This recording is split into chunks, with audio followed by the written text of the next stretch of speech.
Hello Insta.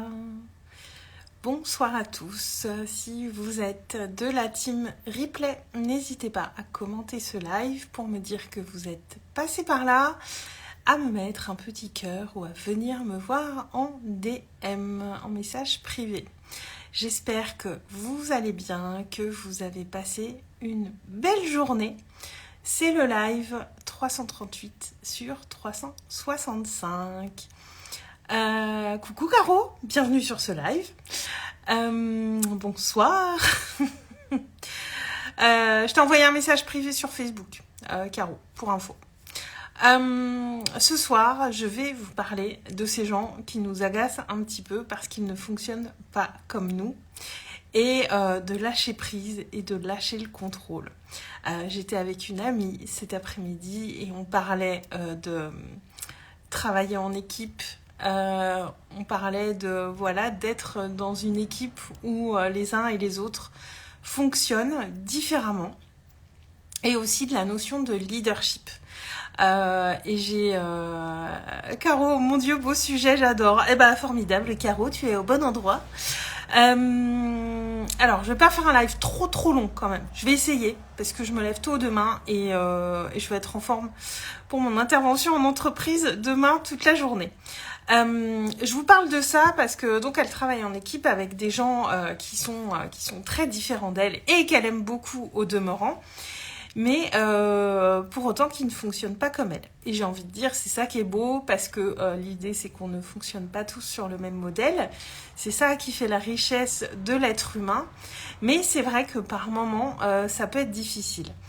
Et la première chose qui me vient, c'est le fait de lâcher un petit peu le contrôle sur comment les gens fonctionnent et comment ils vont travailler et comment ils vont réagir aussi. Agaçant même, Caro. Ouais, ça peut être agaçant. Et voilà, moi j'ai un assez long parcours dans le milieu associatif et j'ai travaillé avec des gens qui étaient très différents de moi et qui m'ont donné de très grandes leçons de lâcher prise et de lâcher le contrôle. Et je les en remercie parce que, comme tu dis, Caro, une équipe, c'est la diversité et on a tous à apprendre des uns et des autres. Et moi, voilà, je vous le dis souvent, j'ai quand même tendance à être pas mal dans le contrôle, même si je le suis beaucoup moins qu'à une certaine période de ma vie. Et quand les gens ne travaillent pas comme nous, ne fonctionnent pas comme nous, on peut très vite avoir ce biais de dire oui, mais c'est mieux comme je fais. Parce qu'on aime bien comme on fait et on est en sécurité quand on est dans ce qu'on fait de la manière qu'on le fait. Et mais le problème avec ça, Caro, il faut des sas de décompression parfois quand même. Oui, alors avec certaines personnes, oui. Alors je parle pas des personnes. Là, l'idée c'est pas de parler des personnes avec qui on est en conflit ou vraiment avec qui on a du mal à s'entendre. C'est pas le sujet de ce live. C'est plus la diversité des personnalités le sujet de ce live. Et voilà, il y a des gens qui vont être très réactifs, qui vont réagir tout de suite. Il y a des gens qui vont être moins réactifs. Mais pour autant, ça ne veut pas dire qu'ils ne font rien, parce qu'il y a des personnes qui vont être plus dans la réflexion et qui vont être dans le passage à l'action un petit peu plus tardif. Il y a des gens qui vont affirmer leurs opinions très fortement, d'autres qui vont s'exprimer de manière plus discrète ou attendre simplement d'avoir quelque chose de pertinent à dire. On n'a pas tous le même level de bavardage quand même, on va dire ça aussi. Y a des gens qui vraiment ne parlent jamais pour ne rien dire. Voilà, comme vous savez, moi je peux parler très longtemps. J'essaie d'être pertinente quand même, mais il y a des gens qui sont un peu plus taiseux, qui disent moins de choses, mais quand ils s'expriment, c'est parce qu'ils ont quelque chose d'intérêt à partager. Et moi, ce que je voulais vous partager là-dessus, ce que j'ai vraiment appris à travers tout ça, parce que du coup, j'ai travaillé avec plein de gens différents, en entreprise, en association, voilà, parce que monter des projets en asso, c'est encore un autre contexte, parce qu'on est bénévole, donc les enjeux sont différents, donc c'est aussi un contexte qui est très différent. Et pendant longtemps, j'essayais d'avoir le contrôle sur certaines personnes quand je menais l'équipe. Parce que je me disais, je suis leader de l'équipe, ça veut dire que voilà, je suis garante du bon déroulement du projet. Et donc, il faut que les gens fassent comme je dis. En gros, je grossis un peu le trait, mais il y avait un petit peu de ça. Et il y a toujours des rebelles, évidemment, et heureusement qu'ils sont là, les rebelles, et des gens qui ne fonctionnaient, mais pas du tout comme moi. Et le truc qui se passait, je lirai tes commentaires après, Caro, je voudrais juste aller au bout de mon propos. Le truc qui se passait, c'est qu'il y a des personnes, et j'ai envie de dire, c'est quand même valable pour pas mal de monde, quand on va nous mettre la pression pour être dans une attitude qui n'est pas naturelle pour nous, on peut très vite entrer en réaction. Et c'est possiblement là, à ce moment-là, que les conflits peuvent émerger. Sortir un petit peu de ce contrôle, être un petit peu plus dans le lâcher prise et accepter que l'autre ne fonctionne pas comme nous et lui faire confiance, alors oui, on prend le risque, que les choses ne soient pas faites comme nous, que les choses ne soient pas parfaites de notre perception, mais il va être important dans ces moments-là de rester bien focus sur l'objectif. Est-ce que c'est fait comme je l'aurais fait? Peut-être pas. Est-ce que je m'y serais pris autrement? Sans doute oui. Ce qui est important d'aller voir, c'est est-ce que l'objectif est atteint? Si la réponse est oui, alors j'ai envie de dire la forme a moins d'importance et l'idée c'est de voir que cette personne qui fonctionne pas comme nous, qui réagit pas comme nous, qui n'interagit pas comme nous, peut-être qu'on aurait fait complètement différemment, mais l'objectif a été atteint. Et c'est ça qu'il faut aller voir. Et on a tendance beaucoup à mettre notre attention sur des petits détails, sur des choses qui vont nous agacer, nous énerver, parce que ça peut venir aussi un petit peu en effet miroir. Et du coup, on va se braquer, nous, sur des choses où c'est pas nécessaire, et mettre trop la pression à la personne en face de nous peut potentiellement la braquer aussi. Alors que si on se met dans cette posture de faire confiance, de lâcher prise, je pense, alors c'est pas valable dans 100% des cas, évidemment, ça dépend des personnes, mais moi j'ai observé que dans beaucoup de cas, c'est quand même là que les personnes vont révéler leur potentiel parce qu'on leur laisse la liberté d'agir à leur manière. Alors Caro, la diversité parfois peut être frustrante et du coup il faut que certains déchargent et d'autres pas besoin. Ouais, c'est vrai aussi Caro. Alors Caro, t'as une autre dimension en asso, c'est chouette, toutes tes cordes à ton super arc. Ouais, et en asso, c'est différent parce qu'on est bénévole, parce qu'on n'est pas obligé d'être là, entre guillemets. Parce que le niveau d'engagement dans le monde associatif n'est pas le même chez tout le monde. Pour autant, y a des gens qui vont être très engagés, qui vont y consacrer beaucoup de temps, beaucoup d'énergie parce qu'ils le peuvent. D'autres un peu moins, mais pour autant, l'associatif, c'est un endroit en général où on se retrouve autour de certaines valeurs et d'un projet commun. Et c'est important d'avoir ça à l'esprit. Et dans le monde pro, c'est complètement différent parce que, on vient là aussi pour toucher son salaire, on a un certain nombre de contraintes. Si on fait pas bien notre boulot, potentiellement on peut être viré. Donc les enjeux sont pas du tout les mêmes, mais l'aspect motivation d'équipe est aussi très très différent. Justement parce que c'est pas les mêmes enjeux, travailler en équipe au travail en associatif, c'est deux choses bien distinctes. Et moi, j'ai vu des gens qui avaient la même approche, mais c'est un travers qu'on est nombreux à avoir dans l'associatif au départ, des personnes qui avaient la même approche dans l'asso qu'au boulot. Sauf que c'est pas possible de fonctionner comme ça. Mais je pourrais parler des heures de ça parce que moi, j'ai adoré ces 10 ans en asso que j'ai fait. J'ai énormément appris sur moi, j'ai énormément appris sur les autres, ça m'a fait énormément grandir. Ça a mis beaucoup de sens à ma vie, à une période où j'en avais besoin.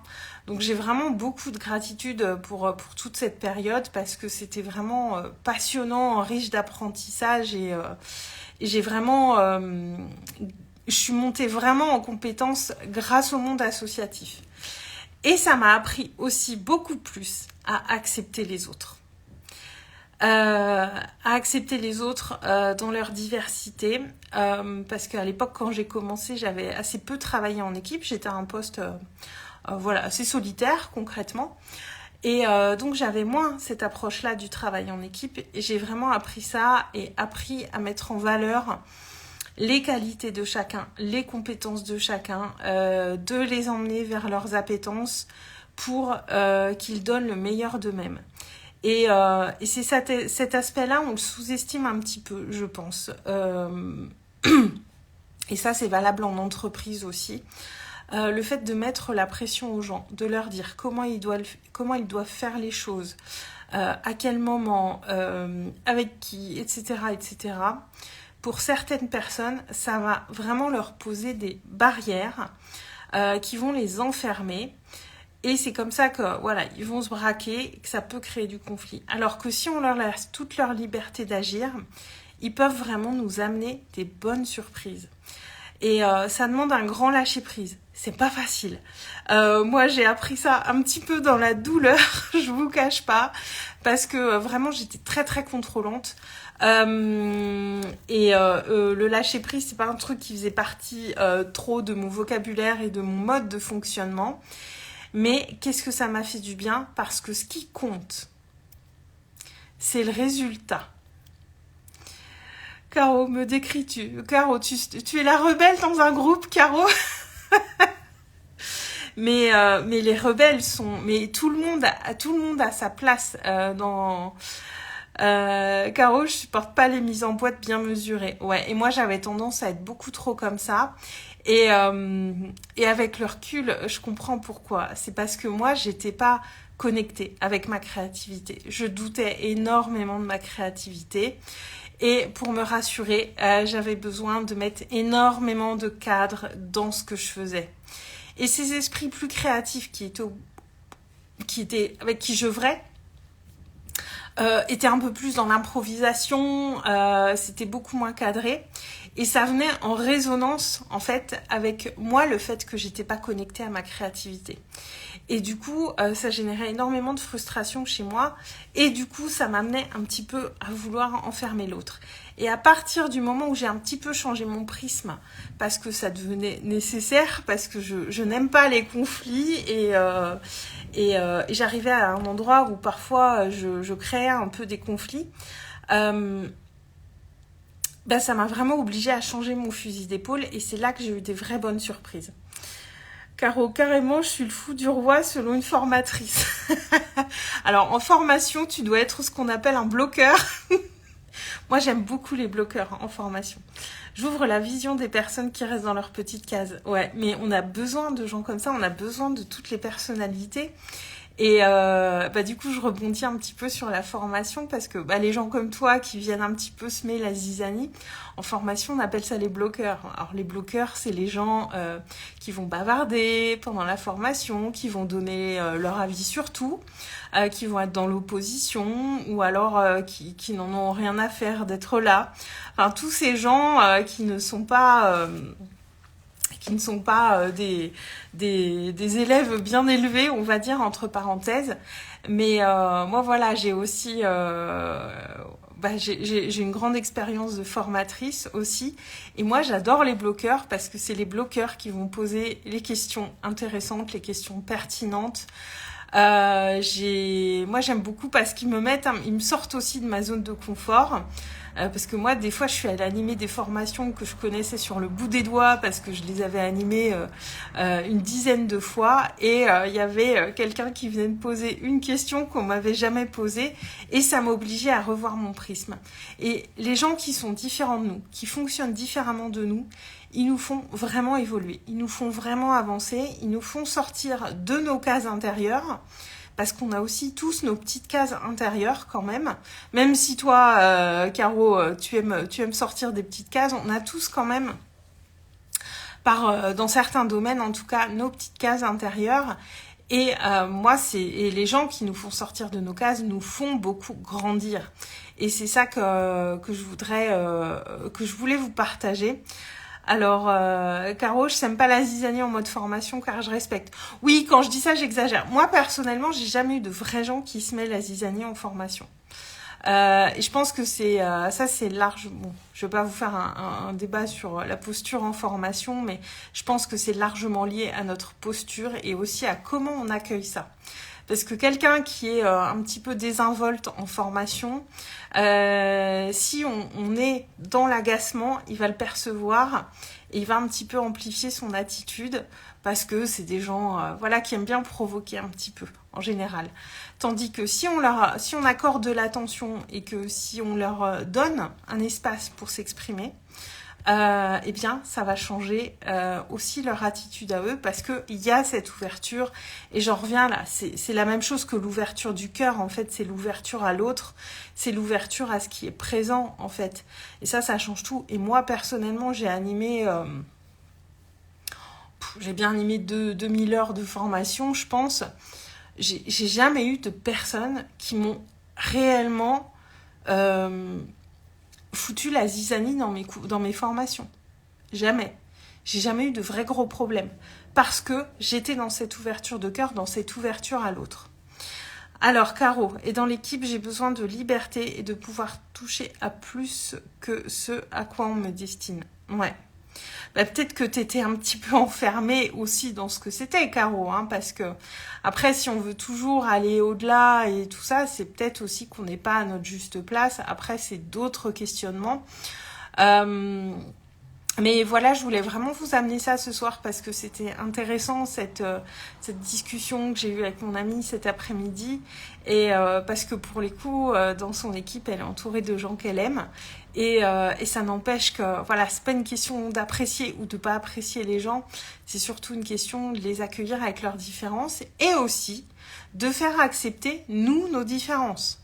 Parce que on peut avoir en face de nous quelqu'un qui va être beaucoup dans ce contrôle, qui va vouloir qu'on agisse selon son prisme, et c'est aussi à nous, moi perso je trouve important d'affirmer nos différences, parce que c'est aussi comme ça qu'on amène un plus, un supplément d'âme aux choses. En tout cas c'est ma vision. Et là je vous parle de l'associatif, mais c'est aussi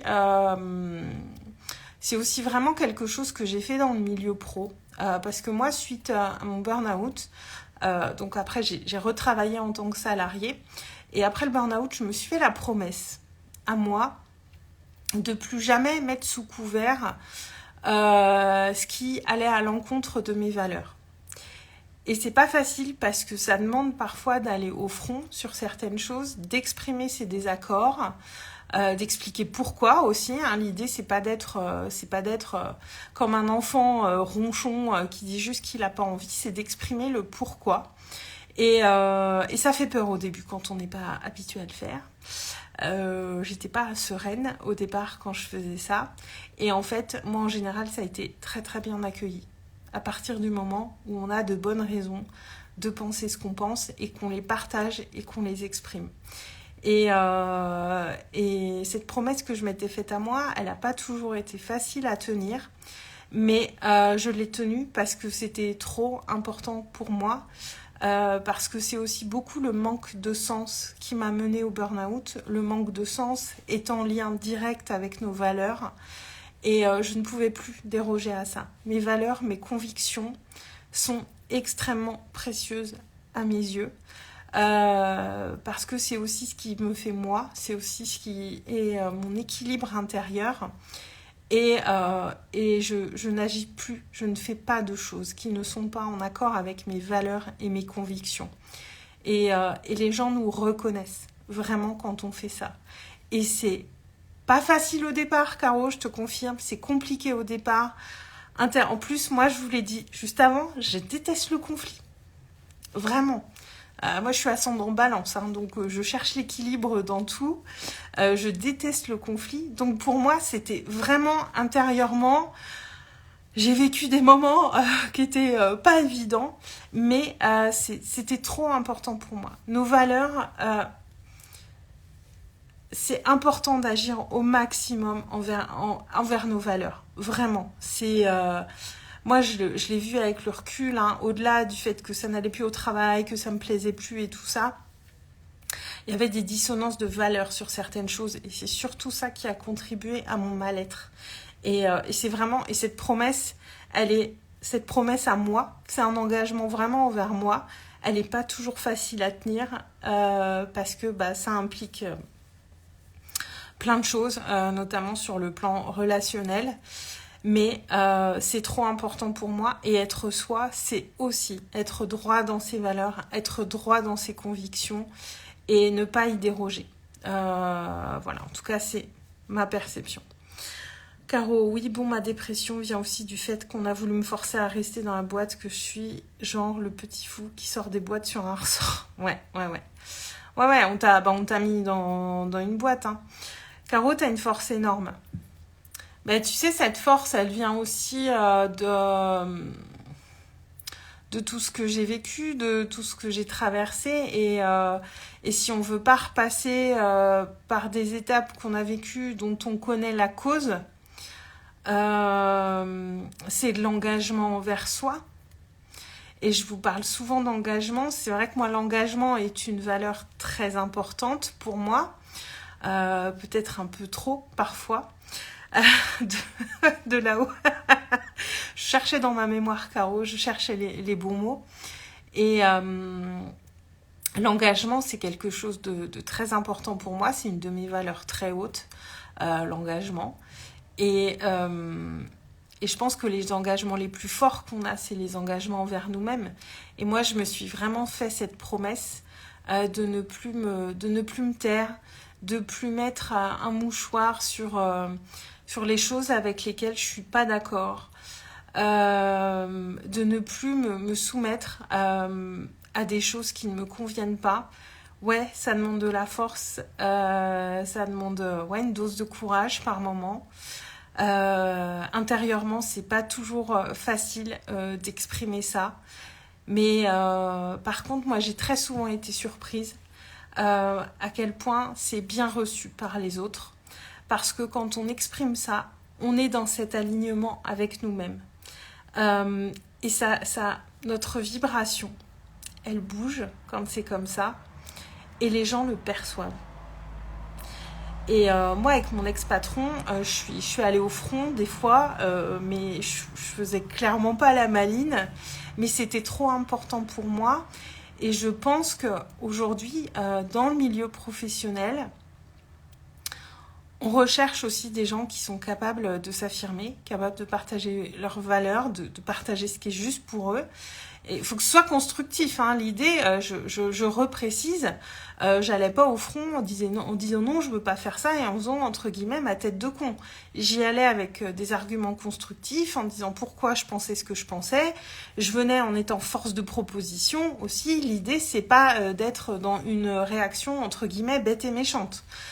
C'est important aussi, ça, de voir ça. Ok, je veux pas faire ça comme ça et tout ça, mais je propose un plan B, quelque chose qui me correspond mieux et qui nous permettra d'atteindre l'objectif.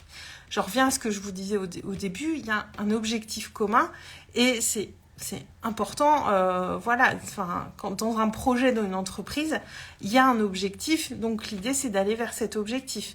Le comment, on peut le modifier. Et moi, j'étais force de proposition dans ce sens-là. J'étais pas en mode ado rebelle qui gueule et qui claque la porte. Pas du tout. On y va dans une posture d'adulte qui sait pourquoi il dit non, qui propose autre chose et qui est constructif. Voilà, j'insiste là-dessus quand même. C'est quand même hyper important. Caro, tu te places toi en priorité. Ouais, c'est ça, hein. Moi, le burn-out, j'ai l'impression d'être morte à l'intérieur et je veux plus jamais ressentir ça, en fait. Parce que même quand je suis dans des moments difficiles, pas agréables, toutes ces choses-là, je me sens vivante. Et se sentir vivante, c'est pas être que dans la joie, en fait. Mais se sentir vivant, c'est quand on met du sens sur les choses et tout ça. Et moi, je me sentais morte à l'intérieur et je veux plus jamais ressentir ça. Je suis prête à traverser des difficultés et à affirmer des choses qui sont potentiellement pas faciles. Mais je veux plus jamais sentir cette sensation d'être morte à l'intérieur de moi, en sachant que j'aurais pu l'éviter, surtout. Caro, le principal, c'est qu'on arrive au résultat attendu. Le chemin, la façon, c'est pas la plus importante. Exactement. Et l'idée, c'est vraiment d'avoir cette posture, d'être ce cœur ouvert, en fait.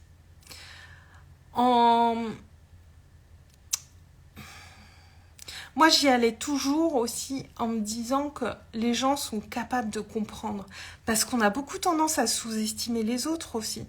On se fait des tas de films sur les gens, sur il va pas comprendre, parce qu'il est con, parce que je l'aime pas, parce que de toute façon il est buté, il est comme ça. Mais si on y va le cœur ouvert, c'est là qu'on s'ouvre aussi à des bonnes surprises. Hein. Je vous dis, moi, vraiment, j'ai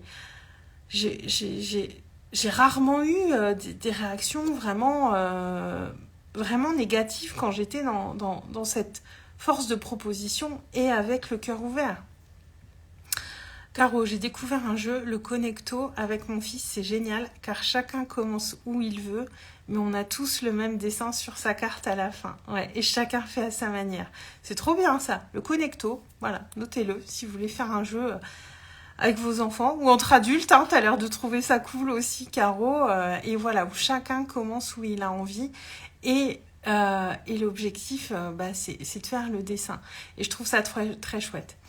Donc voilà ce que je voulais vous partager ce soir. Ça me semblait important et ouais, sur le sujet des relations, je vous en parle souvent, mais j'aurais des tas de choses à dire parce que j'en ai expérimenté beaucoup, mais faites-vous confiance, affirmez vos valeurs et faites confiance aux autres aussi, parce que quand vous avez vraiment le cœur ouvert, les réactions des gens peuvent agréablement vous surprendre dans la plupart des cas, parce que ça change quelque chose, ça fait bouger notre vibration, ça fait bouger notre énergie. C'est pas dans le domaine du palpable, c'est pas quelque chose qui se voit, mais c'est quelque chose qui se ressent. Et les gens n'oublient pas ce qu'on leur fait ressentir. Ils peuvent oublier ce qu'on leur a dit, mais ils n'oublieront pas ce qu'on leur a fait ressentir. Et s'ils sentent votre alignement, à minima, ils seront à l'écoute de ce que vous avez à dire. À minima. Caro, t'en as fait l'expérience en ce début de semaine. Magnifique, magnifique. Et vous pouvez créer des changements extraordinaires dans vos relations en étant dans cette dynamique-là. Vraiment. Mais comme dit Caro, ça demande de la force, ça demande du courage, c'est de l'engagement envers soi. Et Caro, tu t'étais sous-estimée et tu as vu ton impact. Ouais. Et c'est exactement ça. Et c'est aussi des choses qu'on travaille ensemble dans mes accompagnements, dans Reconnaissance notamment, mon programme, mon accompagnement individuel Reconnaissance, parce que les relations, c'est toujours un prisme très important avec toutes les personnes que j'ai eues. Voilà, dans cet accompagnement-là, c'est tout. C'est pas une partie facile, les relations. Mais et moi j'ai expérimenté plein de choses dans mes relations amoureuses, amicales, professionnelles, associatives, et je mets beaucoup plus de conscience sur tout ça, et les solutions sont souvent beaucoup plus simples qu'on ne croit, parce qu'on sous-estime aussi beaucoup. On se sous-estime soi très souvent, et on va aussi sous-estimer les autres. Donc ça fait vraiment partie intégrante aussi de cet accompagnement-là, parce que c'est hyper important aussi, et ça influence vraiment notre vie. Donc voilà pour le live de ce soir. Merci beaucoup Caro pour ces échanges, d'avoir été là. Pour tous ceux qui regardent en replay, dites-moi ce que ça vous évoque. Ah, la connexion est revenue, je peux vous dire au revoir correctement. Voilà, partagez-moi en privé ou en commentaire ce que ça vous inspire, ce partage. Parce que les relations, c'est un très vaste programme. C'est passionnant, c'est pas toujours facile, mais ça vaut vraiment le coup de se poser et parfois de revoir un peu nos attitudes relationnelles. Voilà, merci beaucoup à toi aussi Caro. Je vous souhaite à tous une très très belle fin de soirée. Je vous embrasse et je vous dis à demain. Ciao ciao.